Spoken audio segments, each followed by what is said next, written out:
It was an ugly win, but nonetheless, the Falcons sit pretty atop the NFC South standings. You are Locked On Falcons, your daily Atlanta Falcons podcast. Part of the Locked On Podcast Network, your team every day.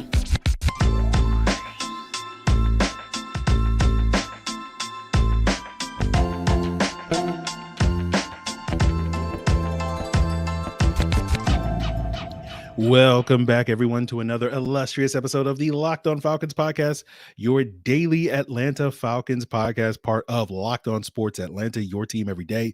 And this episode is brought to you by FanDuel Sportsbook, the official sportsbook of Locked On. Make every moment more. Right now, new customers can bet $5 and get $200 in bonus bets guaranteed by visiting fanduel.com/lockedon to get started.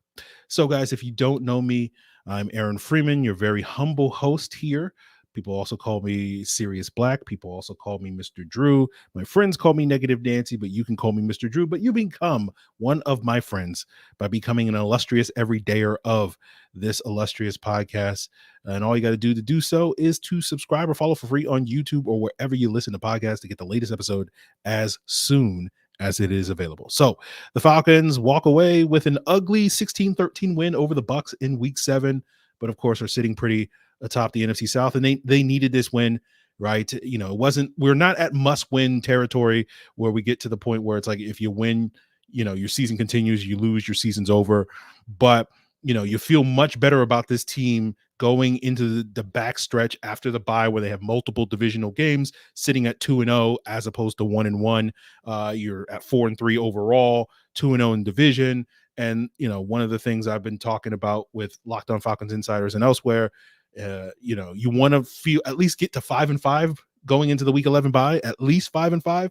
And I thought, you know, going 2-2 over this 4-game stretch that includes Tampa Bay, Tennessee, Minnesota, and Arizona was sort of the goal. Hopefully you can do better than that. And I thought of these 4 matchups, at least sitting here today, and of course we'll see how these other 3 matchups go.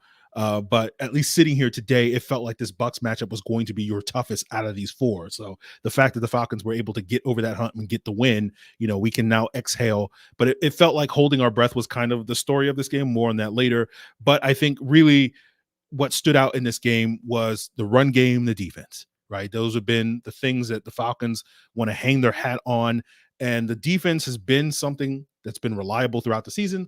The run game, not so much. And it was nice to see the run game get back to running the football effectively, even without Bijan Robinson. We'll talk about that a little bit later on the episode on sort of what's going on with Bijan and why he was not a part of this game. But the Falcons, despite Bijan only having 1 carry in this game and getting almost no snaps, finished the game with 156 yards on the ground, their second best total of the year against a pretty stout Bucs run defense. They averaged 4.1 yards per carry on 38 carries, finished with a 48% success rate, which is a very good number for the Falcons. And, you know, you look at 6 quarterback runs, you know, final 5 runs to the running backs, including 1 to Bijan, were really just the Falcons just trying to run out clock. So you look at the 27 quote unquote designed runs to the running backs, which was Tyler Algier and CP.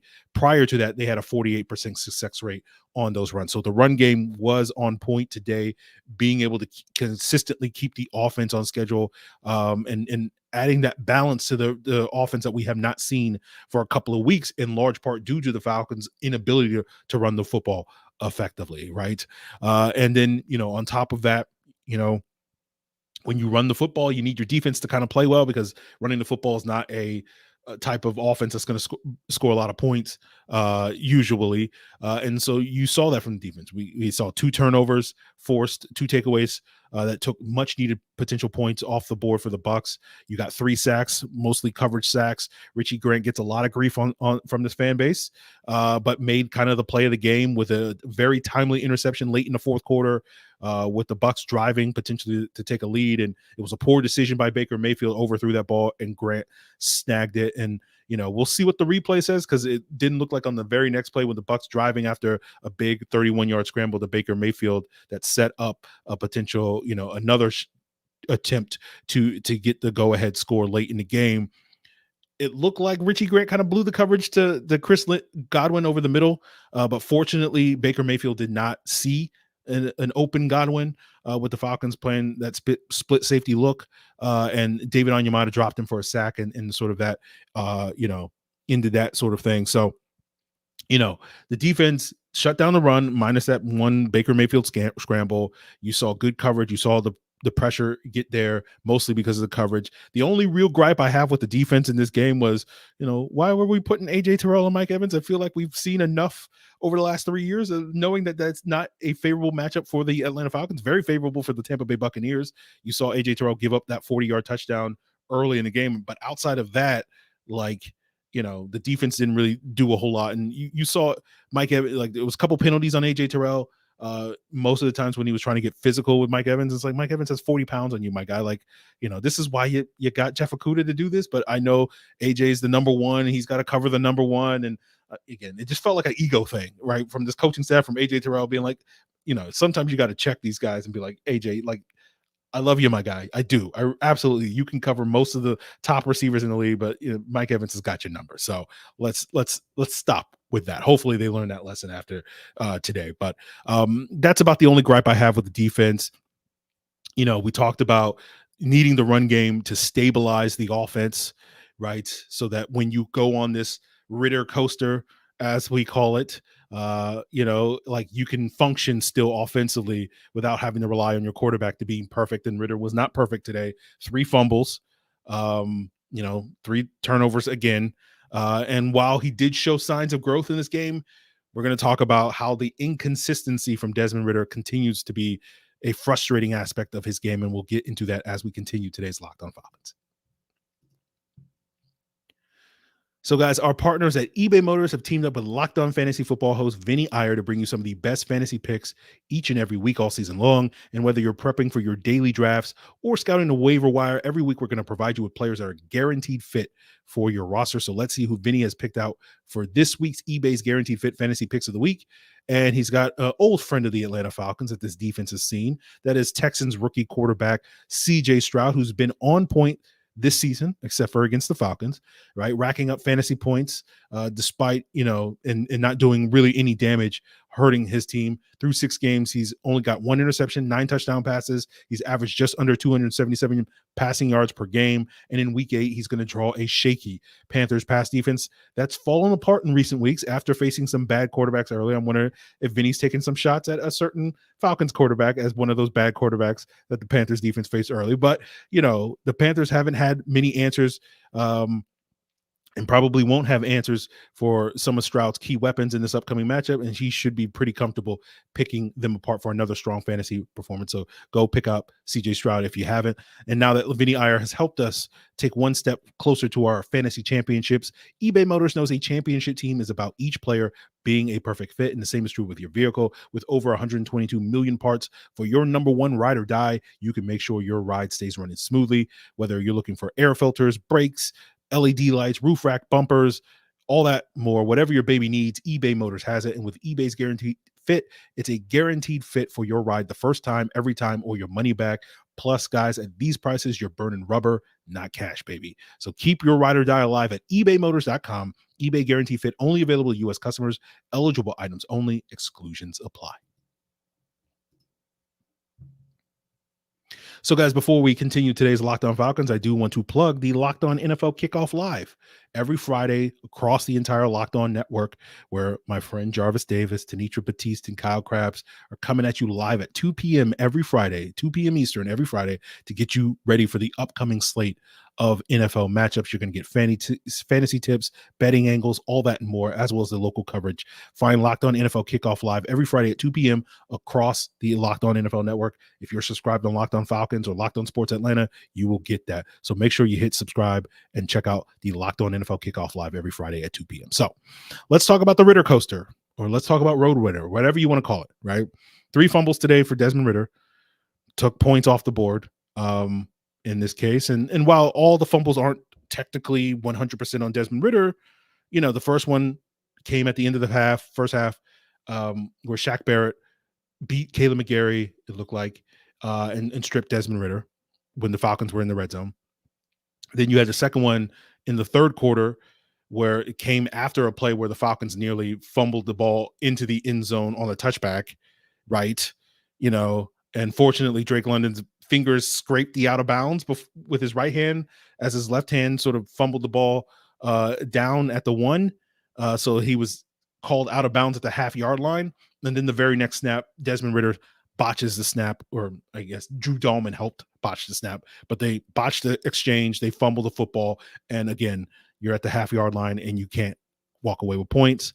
And again, you can forgive Ridder for these 2 mistakes because at least 50% of it, if not more, is on the offensive line in these instances. But the third fumble is 100% on Ridder.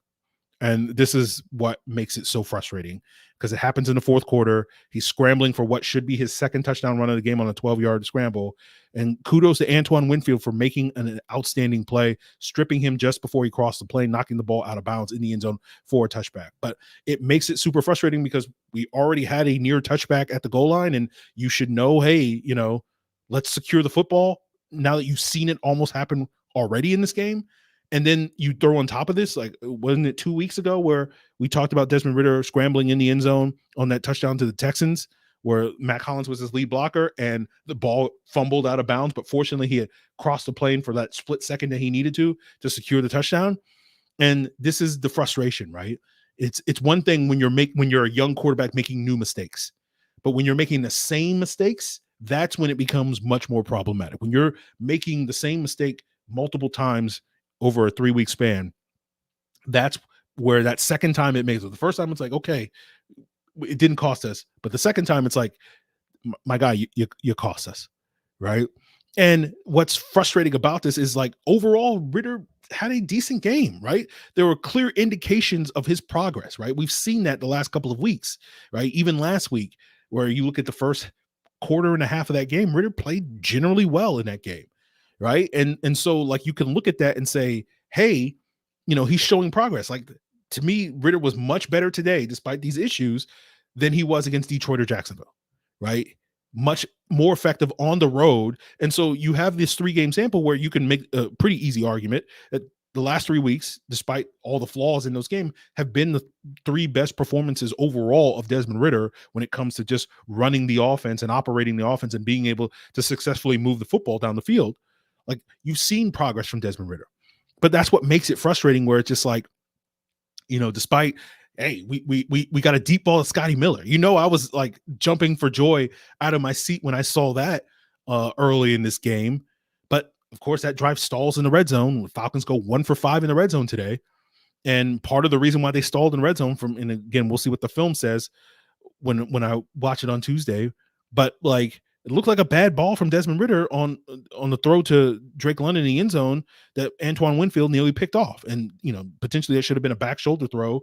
But, again, going back to the whole leverage conversation that we've had a couple of times, does Desmond Ridder really understand leverage and whatnot? And that looked like a play where he didn't really understand the leverage and probably should have thrown it back shoulder to Drake London with the safety, him running directly at the safety. So, I think there are clear signs that Ridder is showing progress, right? But too many of these boneheaded decisions that are leading to some of these turnovers and would be turnovers, is frustrating, right? Like, because one of the things I said to the Locked On Falcons insiders on the subtext at halftime was like, it was like a 10-10 ball game at halftime. And it's like, this game feels like it should be 24-3, right? It doesn't feel like the Bucs are really doing anything that's, doing anything like the Falcons are just self-inflicted wounds, right?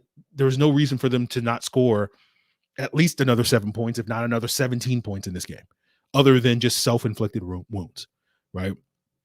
And so, like, that's what's frustrating about it. It's just like, we're making progress, but, like, these are the types of games that we've talked about before in the past, where it's like, these are the types of games where you're talking about, we won in spite of the quarterback, right?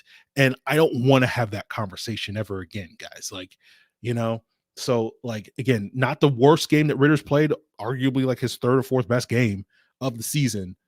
But, again, that speaks to the other performances, right? How bad the other performances were, where it's just like, it was a very underwhelming performance from Desmond Ridder today. And so it's like, again, I think there's reasons to be optimistic about what he can be down the stretch, but we need to get cleaner performances. We need to stop the turnovers. We need to convert these things in the red zone. These games should not nearly be as tight as they are, where this game is nearly an overtime game, where it's anybody's game.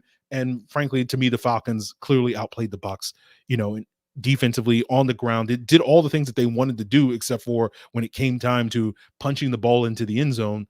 They just kept having brain farts, and that's incredibly frustrating to see that over and over and over again. And hopefully this is the last time we're talking about that. So we'll wrap up. We'll talk a little bit more about Bijan. We'll talk more about, how this win, despite all my criticism, puts this team in a favorable position, going into the latter part of the season. We aren't technically still halfway there. So we'll get into that, guys, to wrap up today's Locked On Falcons.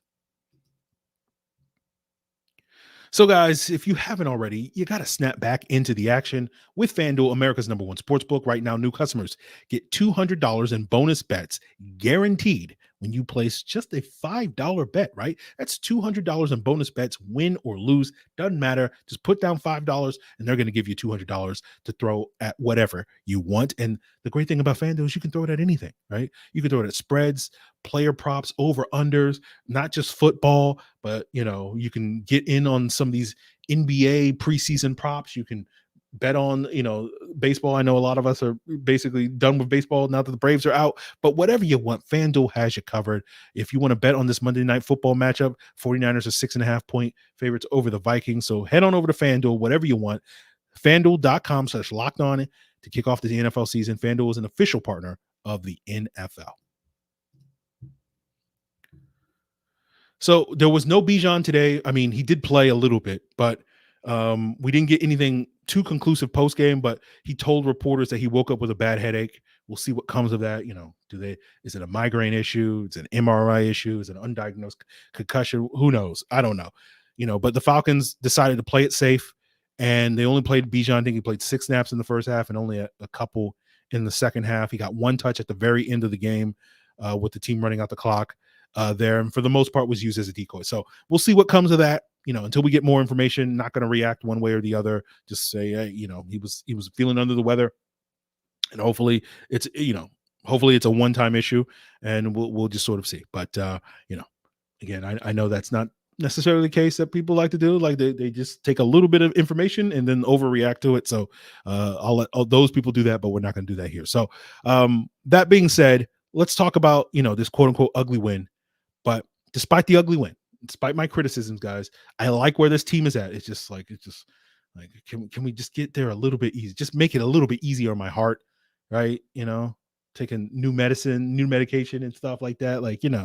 I can't take this stuff, guys. But I was telling the Locked On Falcons insiders, and if you want to become a Locked On Falcon insider, just hit the link in the description to join the subtext. It's $4.99 a month, but you get a 14-day free trial. Not only do you get the one-on-one interactions, you get the in-game, pre-game, and post-game analysis from myself, right, sent directly to your phone. You also get access to the extended all 22 reviews as well. So go check that out with the link in the description below. Join subtext.com/LockedOnFalcons. But those insiders, right, I was talking about before the game, sort of saw the stat that the Falcons have the easiest remaining schedule for the rest of the season. So again, this is why I've been sitting here this whole time being like, okay, patience and they'll get it together once this team starts playing better in the second half of the season, which has been to me the idea, the plan all along, if you want to call it that. This thing will be fine. But it's despite these easy schedule, you actually got to start winning games to take advantage of the ease of the schedule.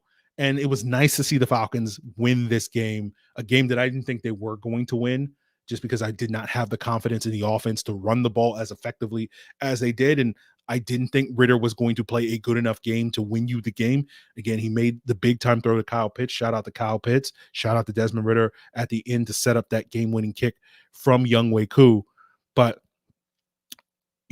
other than that, I'm not gonna say other than that, he didn't do anything. That's not fair. But you know what I'm saying? So I'm glad the Falcons proved me wrong on this one, is basically what I'm saying. And I like the fact that the Falcons are sitting here 4-3, 2-0 in the division.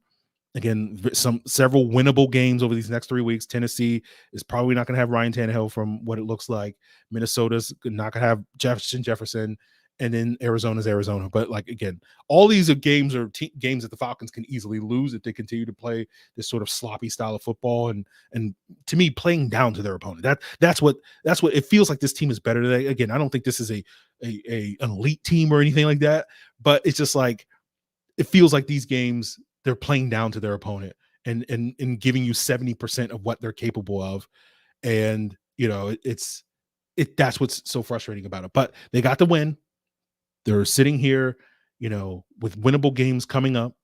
And we'll just see if like they could just move past this sort of sloppy, dirty sort of style of football and play cleaner football, right? You can run the football, you can play defense, and your quarterback can manage the game effectively, right? And it feels like, we checked 2 out of those 3 boxes today.